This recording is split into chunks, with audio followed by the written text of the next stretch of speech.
Hello student, अब हम continue करेंगे जो हिस्ट्री का चैप्टर 1 है, how and where and when, उसका पार्ट 1 मैंने पढ़ा दिया है, आपने देखा होगा उसको।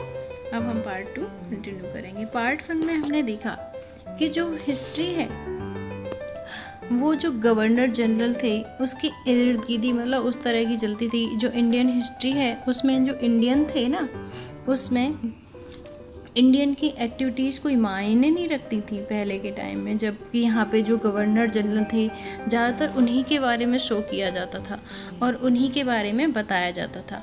और वहाँ पे जो इंडियंस थे ना, उनके लिए कोई जगह नहीं थी, मतलब उनके बारे में यहाँ पे कुछ नहीं बताया जाता था। उनके बारे में तो हमें बाद में पता चल जाता था, जैसे कि किसी फेमस उसने राइटर ने अगर कुछ लिख दिया है या किसी ब्लॉग्स वगैरह में, उनसे हमें पता चल जाता था। नहीं तो जो गवर्नर जनरल थे वो ज़्यादातर अपनी ही फ़ोटो छपवाते थे और जो हिस्टोरियंस थे वो भी उन्हीं के बारे में ज़्यादातर लिखा करते थे। अब यहाँ पे पहली हेडिंग आती है, हाउ डू वी पीरियडाइज। तो हम लोग जो हैं वो पीरियड्स जो होते थे उनको किस तरह से निर्धारित करते थे, मतलब किस तरह से तय करते थे। हम अवधियाँ जो हैं, पीरियड या कहें एक तरह से कहते हैं अवधियाँ, किस तरह से तय करते हैं। तो यहाँ पे इन 1817 में जो जेम्स मिल है ना, वो आए और वो कौन थे? एक स्कॉटिश इकोनॉमिस्ट थे और पॉलिटिकल फिलोसोफर भी थे। उन्होंने एक बुक पब्लिश की थी, या एक कहेंगे उन्होंने 3 वॉल्यूम वर्क स्टार्ट किया,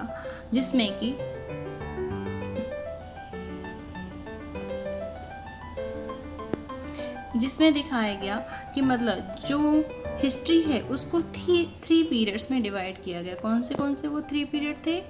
Hindu, Muslim and British.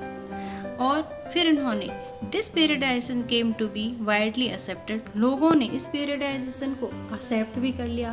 Can you think of any problem was this way is looking at the Indian history. अब ये कह रहे हैं, आप क्या ये सोच सकते हो कि इसको एक्सेप्ट करने के बाद लोगों को कुछ प्रॉब्लम्स भी झेलनी पड़ी होंगी, या फिर कह रहे हैं इंडियन हिस्ट्री में लोगों को किस तरह से प्रॉब्लम्स को जो है सामना करना पड़ा होगा।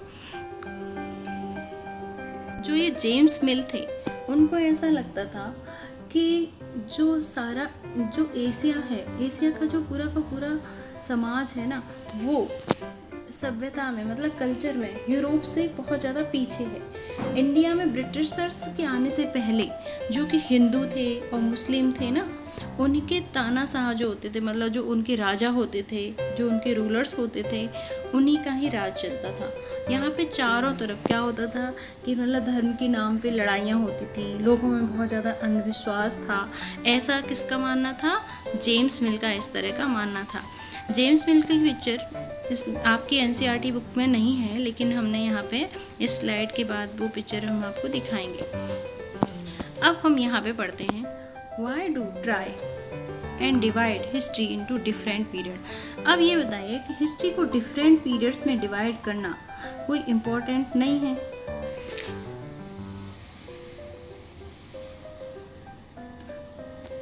और we attempt to capture the characteristic of a time। अगर हम कोई भी जो टाइम होता है ना, उसमें हम हिस्ट्री को किसी भी तरह से नहीं बता सकते कि उस टाइम पे क्या हुआ। जैसे कि हमने अपनी लास्ट वीडियो में पढ़ा हुआ था कि मतलब हम किसी टाइम पे नहीं बता सकते, कोई एक पर्टिकुलर टाइम या डेट कोई नहीं है कि कब जो इंडियंस हैं वो यहाँ पे आए और कब उन्होंने अपना जो राज है वो शासन चलाना शुरू कर दिया, कब इंडियंस ने चाय या कॉफ़ी पीना अच्छी तरीके से शुरू कर दिया था, क्योंकि उसकी कोई डेट फिक्स नहीं है।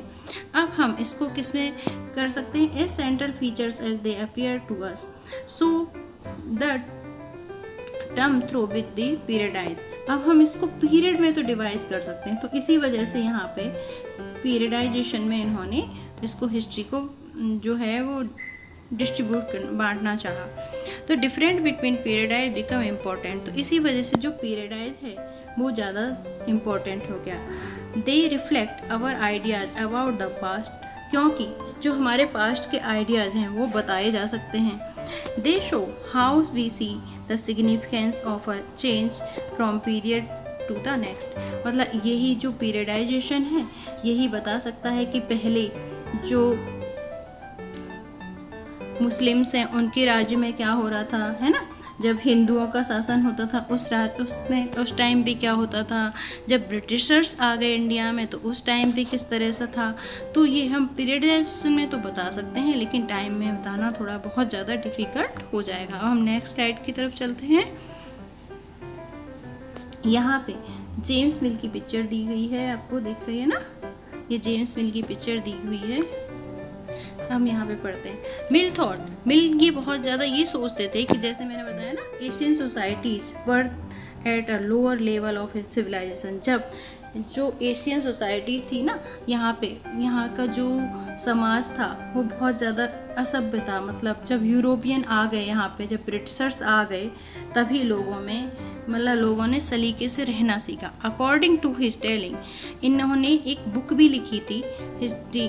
उस बुक में भी काफ़ी बताया गया था कि जो इंडियंस थे वो ऐसे ही थे, उनको किसी भी चीज़ न रहने का सलीका था, ना कपड़े पहनने का था, ना ही किस तरह से जो है ज़्यादा से ज़्यादा इनकम हासिल की जाए, इस तरह से उनको कोई सलीका नहीं था। जब ब्रिटिशर्स आ गए उन्होंने ही यहाँ पे जो सभ्यता है वो उसके आने के बाद ही यहाँ पे बढ़ी। तो British came to India, Hindu and Muslim despot rule. जब ब्रिटिशर्स के आने से पहले इंडिया में कौन रूल करता था? हिंदू और मुस्लिम्स के जो राजा थे वो रूल करते थे पूरी कंट्री पे। और यहाँ पे बहुत ज़्यादा रिलीजियस इंटॉलरेंस था।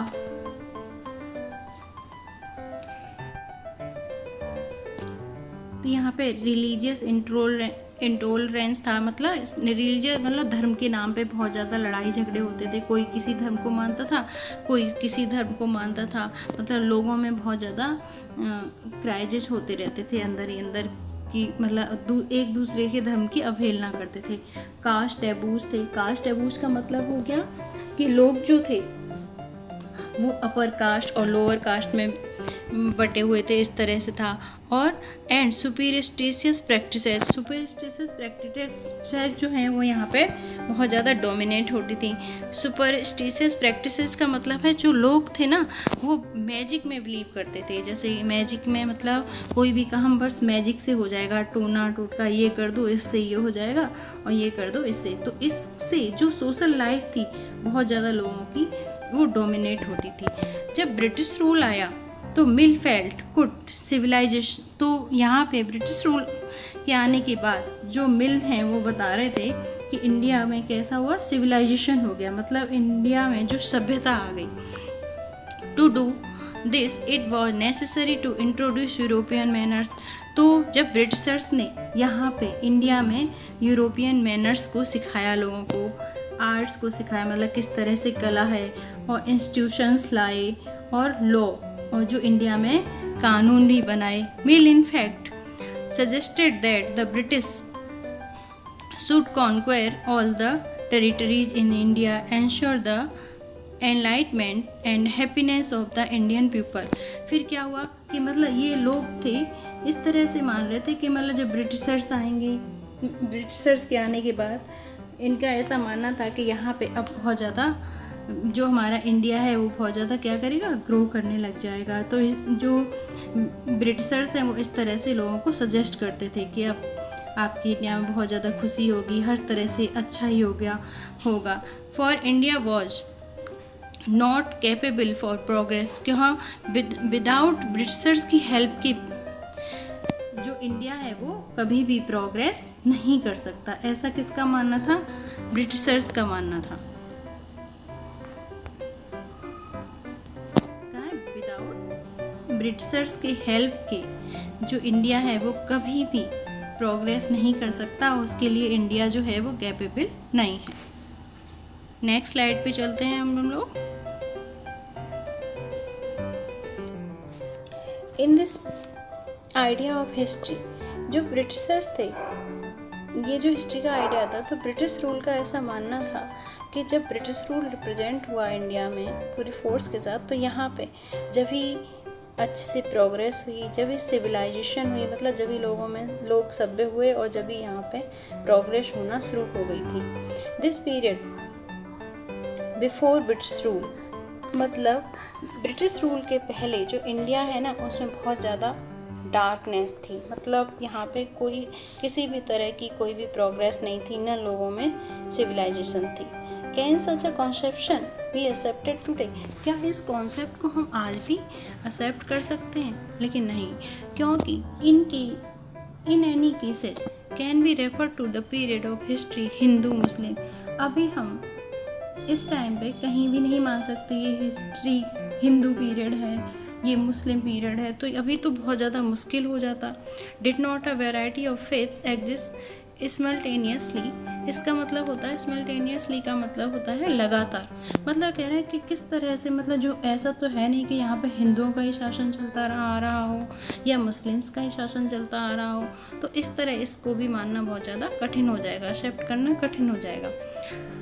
Why should we characterize as an age only through the religion of the rulers of the time, मतलब आज के टाइम में किसी भी रिलीजन को लेकर, मतलब किसी भी रिलीजन के रूलर को जो है वो मानना बहुत ज़्यादा टफ हो जाएगा। मतलब ऐसा तो नहीं हो सकता कि हिंदू ही रूल करेंगे या मुस्लिम्स ही रूल करेंगे, अब ऐसा नहीं है। To do so it to suggest that life's practice of another do not really matter, तो मतलब इस मैटर को वो करने के लिए कुछ लोगों ने सजेस्ट किया कि अब आगे जो है इसको हम अलग किसी तरीके से हिस्ट्री को डिवाइड कर सकते हैं। We should also remember that even rulers in ancient India did not share the same faith, तो जो एंशियंट इंडिया के जो रूलर्स थे मतलब उन्होंने भी अपने जो सेम फेथ थे वो लोगों के साथ शेयर किया। अब हम नेक्स्ट स्लाइड में चलते हैं। तो जो ब्रिटिशर्स ने जो हिस्ट्री का जो क्लासिफिकेशन किया था, उसके बाद हिस्टोरियंस ने फिर से दोबारा से हिस्ट्री को डिवाइड किया एंशियंट हिस्ट्री में और मेडिवल हिस्ट्री में और मॉडर्न हिस्ट्री में। तो 3 तरह की हिस्ट्री में फिर से डिवाइडेशन हो गया हिस्ट्री का। The division two heads it's problems, क्योंकि अगर हम माने तो इस डिवीज़न में भी लोगों को बहुत ज़्यादा प्रॉब्लम्स का सामना करना पड़ा। यहाँ भी प्रॉब्लम आई लेकिन जब पहले वाला जो था कि हिंदू मुस्लिम और ब्रिटिश, उसमें बहुत ज़्यादा प्रॉब्लम्स आ रही थी। It is a periodisation that is borrowed from the west where the modern period was associated with the growth of all forces of modernity। अब जैसे कि यहाँ पे जो मॉडर्निटी है ना, जो मॉडर्न हिस्ट्री है उसमें आ रहा था कि जैसे हमने जो मॉडर्न है वो कहाँ से लिया है हमने, मतलब यूरोप की जो कंट्रीज़ हैं, मतलब जो ब्रिटिशर्स आने के बाद ही यहाँ पे मतलब मॉडर्न हुआ इंडिया। उसी के बाद से जो साइंस है, रीजन है, जो डेमोक्रेसी है वो यहाँ पे पढ़े, liberty and equality. Medieval was a term use to describe a society where this features of modern society did not. अब अगर हम मेडिवल हिस्ट्री की बात करते हैं तो उसमें क्या होता है, इसमें क्या यूज हुआ, society used of describe society where this features of modern. क्या यहाँ पे इसमें मॉडर्न सोसाइटी, जब मेडिवल पीरियड था उसमें कोई मॉडर्निटी नहीं थी, मतलब उस टाइम पे लोगों को कुछ नहीं आ रहा था, क्या लोग इतने मॉडर्न नहीं थे। Can be uncertainly accept this characterization of the modern period to describe the period of our study. As you will see in this book, आप इस बुक में हम लोग यही स्टडी करेंगे कि under British rule people did not have equality, क्योंकि जब ब्रिटिश रूल का जब था लोग यहाँ पे, तब लोगों के अंदर कोई इक्वलिटी नहीं थी, है ना, कोई फ्रीडम नहीं थी और नहीं कोई लिबर्टी थी। Nor was the period of on economic growth and progress. अब क्या ये आप मान सकते हो कि यहाँ पे जब ब्रिटिशर्स के टाइम पे यहाँ पे इकोनॉमिक ग्रोथ और बहुत ज़्यादा प्रोग्रेस हो रही थी? ऐसा भी नहीं माना जा सकता, क्योंकि जो ब्रिटिशर्स थे वो तो सिर्फ अपना ही भला चाहते थे, है ना। अब हम नेक्स्ट स्लाइड पे चलते हैं। What is colonial. अब ये कॉलोनियल क्या है? कॉलोनियल को जानने से पहले हम कॉलोनियल वर्ड का मीनिंग जान लेते हैं। कॉलोनियल का मतलब होता है जब एक कंट्री किसी दूसरी कंट्री को कंट्रोल करती है तो उसको क्या कहा जाता है? Colonial. In this book, you will read about the way of British came to conquer the country and establish their rule. तो इस बुक में हम ये भी रीड करेंगे कि जो यहाँ पे जो ब्रिटिशर्स हैं वो आए, उन्होंने किस तरह से अपना रूल है वो एस्टेब्लिश किया और सब्जुगेटिंग लोकल नवाब्स एंड राजा। सब्जुगेटिंग का मतलब है किसी को दबा देना, मतलब किसी को बहुत ज़्यादा प्रेशराइज कर देना या मतलब घुटने टेकने पे मजबूर कर देना। तो यहाँ पे जब ब्रिटिशर्स आए उन्होंने बहुत सारे, पहले तो यहाँ पे हिंदू और मुस्लिम्स के जो रूलर्स थे वही राज करते थे, तो लेकिन यहाँ पे धीरे धीरे ब्रिटिशर्स के आने के बाद सारा जो शासन है, एडमिनिस्ट्रेशन है, वो किसके हाथों में चला गया?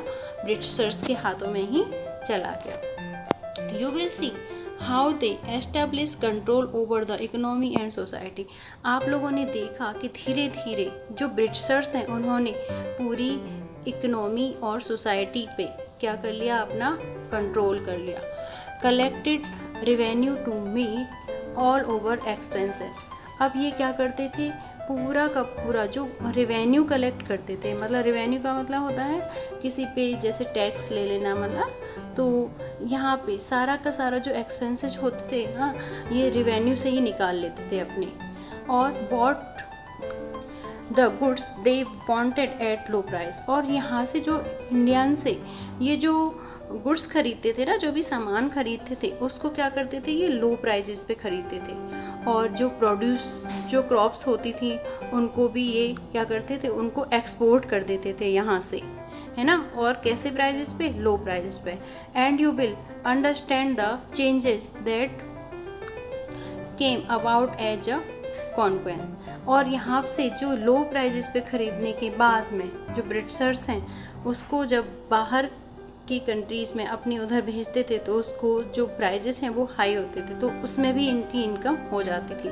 You will also come to know about the changes British rule brought about in values and tastes, customs and practices. When subjugation of one country by another leads to these kinds of political, economic, social and cultural changes. तो जब British के आने के बाद यहाँ पे इन्होंने क्या कर दिया, धीरे धीरे अपनी सब तरह से इकोनॉमिक सोशल लाइफ कुछ लोगों की चेंज कर दिया। चेंजेस तो आए और यहाँ पे we refer to process the as colonisation. तो यहाँ पे धीरे धीरे क्या हुआ कि जो ब्रिटिशर्स हैं उनका पूरी तरह से शासन हो गया और यहाँ पे आप जो कॉलोनाइजेशन है वो धीरे धीरे बढ़ने, मतलब पूरे इंडिया पे धीरे धीरे ब्रिटिशर्स का शासन होने लग गया। अब you will however find that all classes and groups did not experience these changes.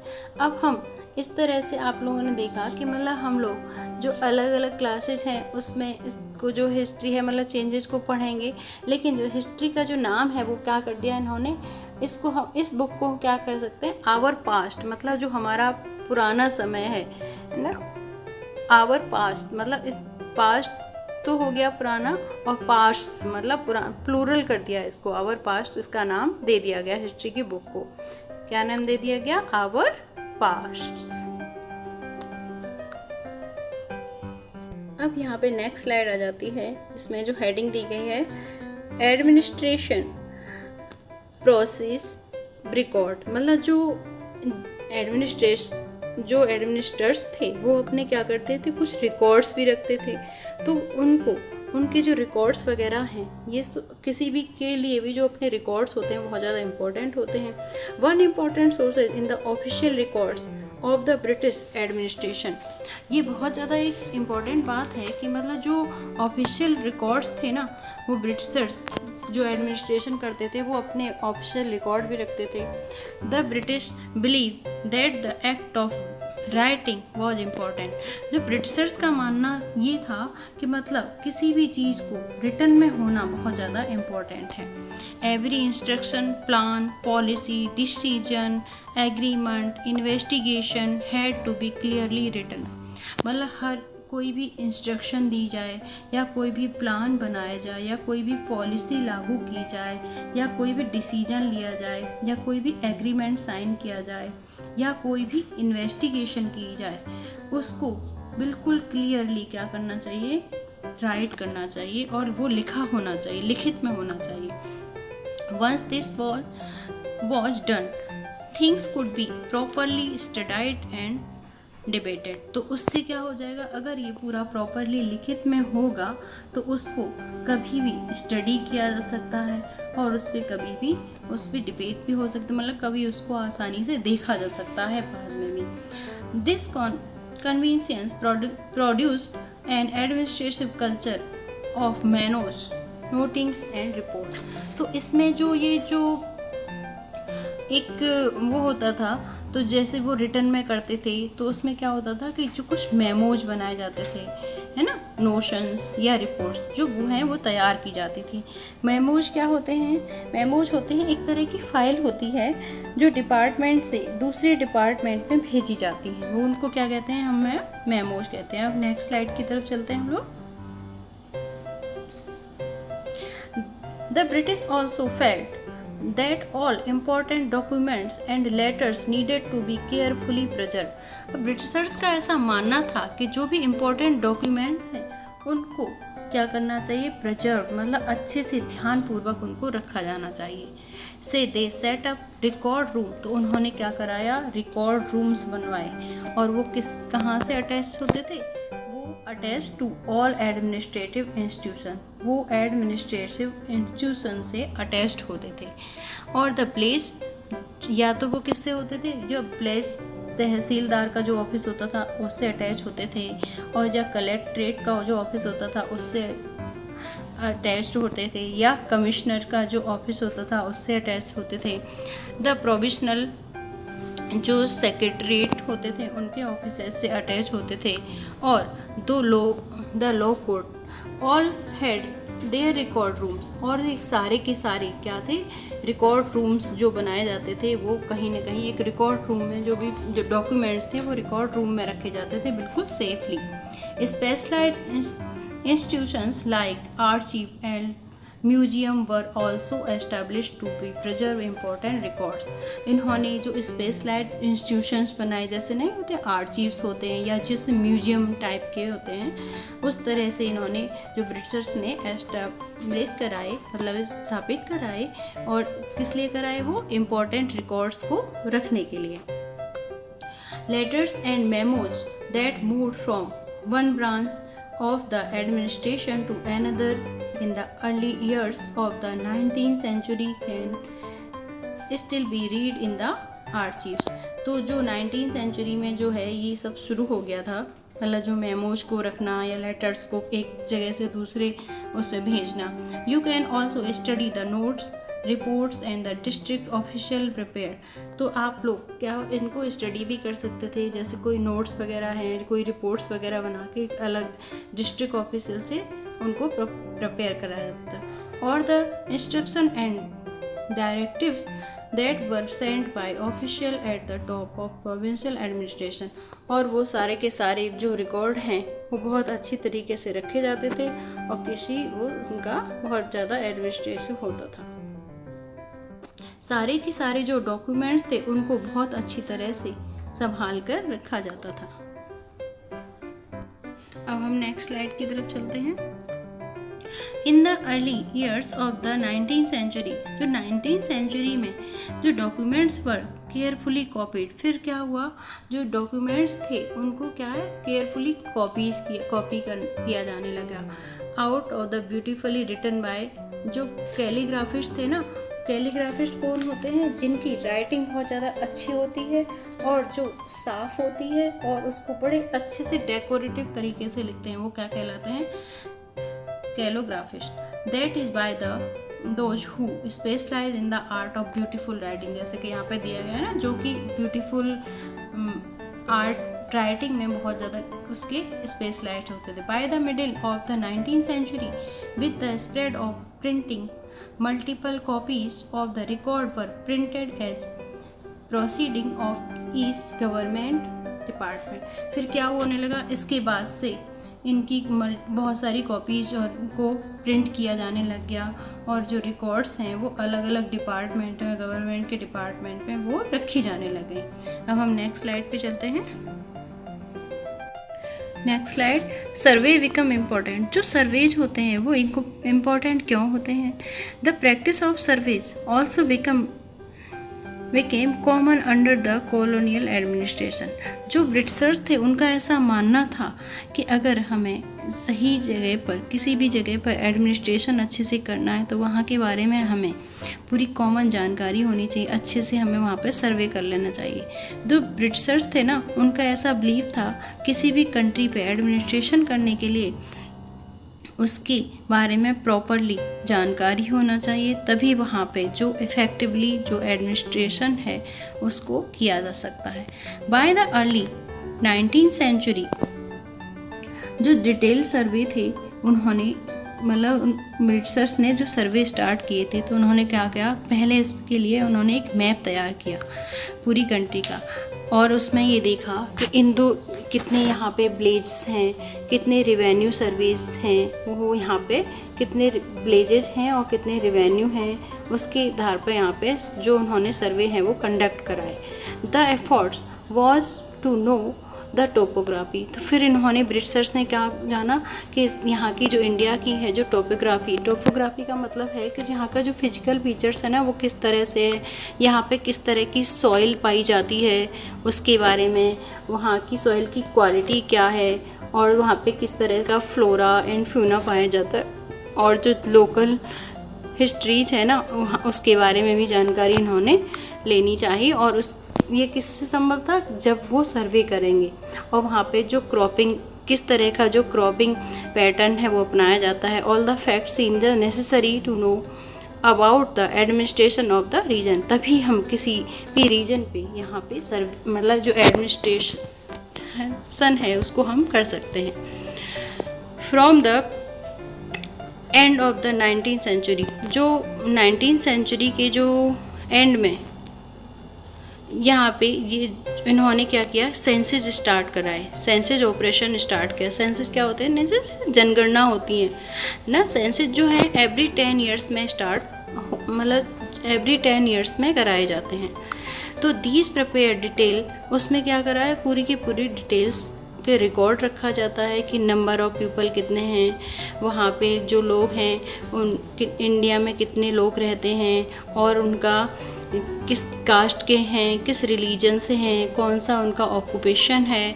These पर मैनी अदर सर्वे। और फिर उन्होंने इसके अलावा भी बहुत से अदर सर्वेज कराए, जैसे कि botanical survey, zoological survey, archaeological सर्वे और एंथ्रोलॉजिकल सर्वे एंड फॉरेस्ट सर्वे।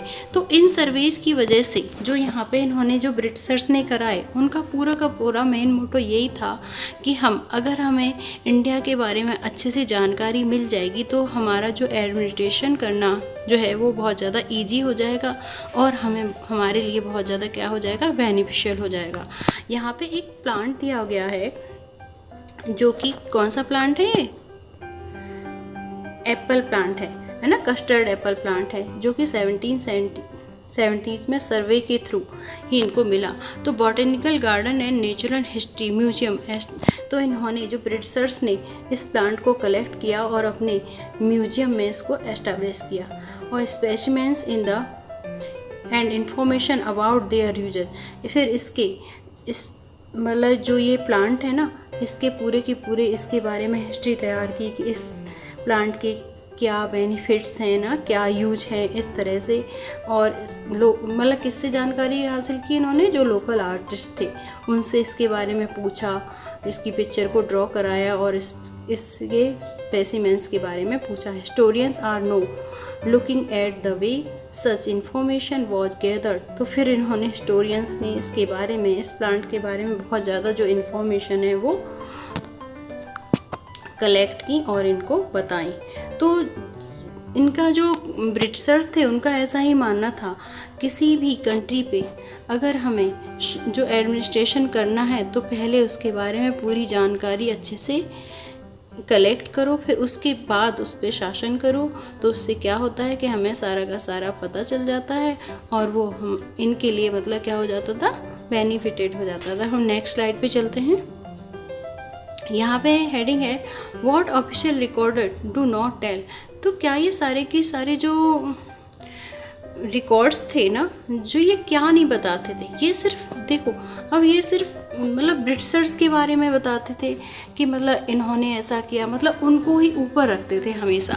अब क्या इन्होंने या जो भी कोई भी जो रिकॉर्ड्स है उनमें किसी मतलब जो आम आदमी होते थे उनके बारे में तो लिखा नहीं जाता था। मोस्टली या तो ब्रिटिशर्स के बारे में लिखा जाता था या कोई बहुत ज़्यादा फेमस जो होते थे शासन। अब जो ब्रिटिशर कॉलोनियल के जो रिकॉर्ड थे उसमें सिर्फ कॉलोनियल जो गवर्नमेंट थी उसके जो ऑफिसर्स थे उन्होंने क्या किया, उनके आने के बाद इंडिया जो है कैसे किस तरह से बढ़ा, इस तरह इसमें इकोनॉमिक लेवल जो है वो किस तरह से प्रोग्रेस किया, इस सब के बारे में लिखा जाता था। From the vast corpus of records we can get to know a lot. तो जो कार्पस का मतलब है जो टेक्स्ट होते हैं ना, जो टेक्स्ट का कलेक्शन होता है, और जो कार्पस होता है वो क्या करता है, वो जो टेक्स्ट का कलेक्शन करता था, या फिर जैसे आइदर स्पोकन या फिर रिटर्न, इस तरह से जो क्या कहलाते हैं कार्पस। तो ये जो सारे के सारे ऑफिशियल रिकॉर्ड्स को उसमें रखते थे। They tell us what the official thoughts. अब ये ऑफिशियल थॉट्स क्या थे, what they were interested in and what they wished to। तो मतलब जो ज़्यादा के ज़्यादा मतलब ज़्यादातर ये रिकॉर्ड्स थे, इनमें सब में क्या होता था, ये तो सारे के सारे किस में इंटरेस्टेड होते थे, मतलब अपने ब्रिटिशर्स जो है वो अपनी बड़ाई कराने के लिए ज़्यादा जो वो चाहते थे वही करते थे। प्रेजर फॉर पोस्टरिटी, और मतलब उन्हीं के जो पोस्टर वगैरह हैं वो भी बनाए जाते थे, मतलब उन्हीं को बड़ा संभाल के रखा जाता था, है ना, मतलब उनको ध्यान से बड़ा सहेज कर रखा जाता था। And these records do not always help us understand what other people in the country felt. मतलब ये जो सारे के सारे जो रिकॉर्ड्स थे इन सबको अच्छे से संभाल के रखा जाता था, क्योंकि ये जो है किसी भी मतलब कंट्री के लिए या किसी भी पीपल के बारे में जानकारी रखते हैं तो उस पर अच्छे से एडमिनिस्ट्रेशन किया जा सकता है। एंड व्हाट ले behind their actions, for that we need to look elsewhere. When we begin to search for these other sources, we find them in plenty. तो ये सारे बहुत सारे जो सोर्सेज थे ना उनको कलेक्ट कर लेते थे और बहुत सारी मतलब बहुत ज़्यादा सर्च स्टार्ट कर देते थे। मतलब इन्होंने जो ब्रिटिशर्स ने जो रिकॉर्ड्स जो बनाए थे ना उसमें अच्छे से पूरी की पूरी सर्च जो है, बहुत सारे डॉक्यूमेंट्स जो सोर्सेज हैं उन सबको इसमें लिखा था रिटर्न में। और वी हैव डायरीज, उन्होंने diaries of people, accounts of pilgrims, जो पिलग्रिम्स होते थे ना जो कि यात्री आते थे बाहर से उनके बारे में, या तो मतलब जैसे अब जो बाहर के जो ब्रिटिशर्स थे उनके बारे में तो सब कुछ पता चल जाता था क्योंकि रिकॉर्ड्स ऑफिशियल रिकॉर्ड में लिखा होता था। लेकिन जो इंडियंस थे वो क्या चाहते थे, वो क्या हमेशा ही इनके बारे में मतलब जो ब्रिटिशर्स करते थे या जो एडमिनिस्ट्रेटर्स थे वो इंडियंस को किस तरह से रखते थे, क्या उनकी भी तो कुछ थी, तो उनके बारे में कहीं तो लिखा नहीं गया है। तो उनके बारे में कहाँ पे पता चला, कहाँ से हमें पता चला कि हमें लोगों की जो डायरीज थी उनसे पता चला, या फिर अकाउंट ऑफ जो पिलग्रिम्स थे ना उन्होंने कहा, या जो ट्रैवलर्स थे ना उनसे पता चला, या जो ऑटोबायोग्राफिस्ट थे जो इम्पोर्टेंट पर्सनैलिटीज़ थी ना उनकी जो ऑटोबायोग्राफीज थी उनसे पता चल जाता था, या पॉपुलर जो बुकलेट्स थी that were sold in the local जो लोकल बाजार थे ना उनमें जो बिकती थी उनसे पता चल जाता था। As printing spread newspapers were published at issues were debated in public.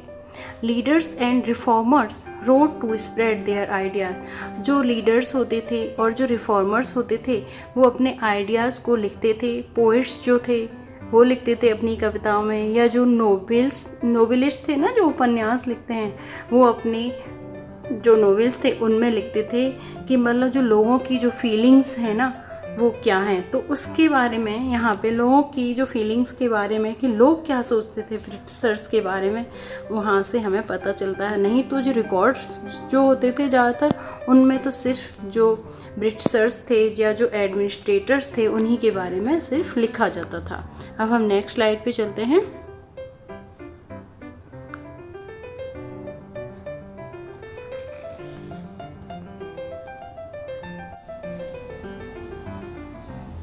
अब हम नेक्स्ट स्लाइड पे चलते हैं।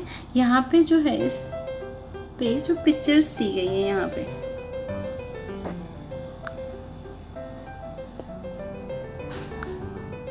देखिए इस पिक्चर में दिखाया गया है कि जो मैपिंग है ना, सर्वे ऑप्शन जो प्रोग्रेस थी जो इन बंगाल में ड्यूरिंग द जेम्स पीरियड 1832 में, note how all the instrument, मतलब वो लोग किस तरह के इंस्ट्रूमेंट्स यूज करते थे, और जो सर्वेस के लिए ना कुछ यहाँ पे थोड़ा बहुत देखने को मिला। तो in progress to the emphasis of the scientific nature of the project. तो ये जो होते थे इनके जो साइंटिफिक प्रोजेक्ट होते थे, मतलब ये जो ब्रिटिशर्स थे ना पूरे प्लानिंग के साथ कुछ भी किया करते थे। Next slide. यहाँ पे एक और पिक्चर दी गई है। इसमें जो 1857 का जो रिवेल था ना उसके बारे में बताया गया है कि उसकी इमेज है कि need of the carefully STRIDE for the project. इसके बारे में अलग से एक चैप्टर दिया गया है आपकी क्लास की बुक में, उस चैप्टर 5, उसमें हम आगे डिटेल में पूरा पढ़ेंगे। Okay, thank you student. I think आपको वीडियो पसंद आई होगी। अगर वीडियो आपको पसंद आई है तो प्लीज़ लाइक एंड सब्सक्राइब ज़रूर करें और शेयर भी करें, और कमेंट बॉक्स में मुझे ये लिख कर बताएं कि आगे नेक्स्ट में कौन से चैप्टर की वीडियो बनाऊं। Okay, thank you.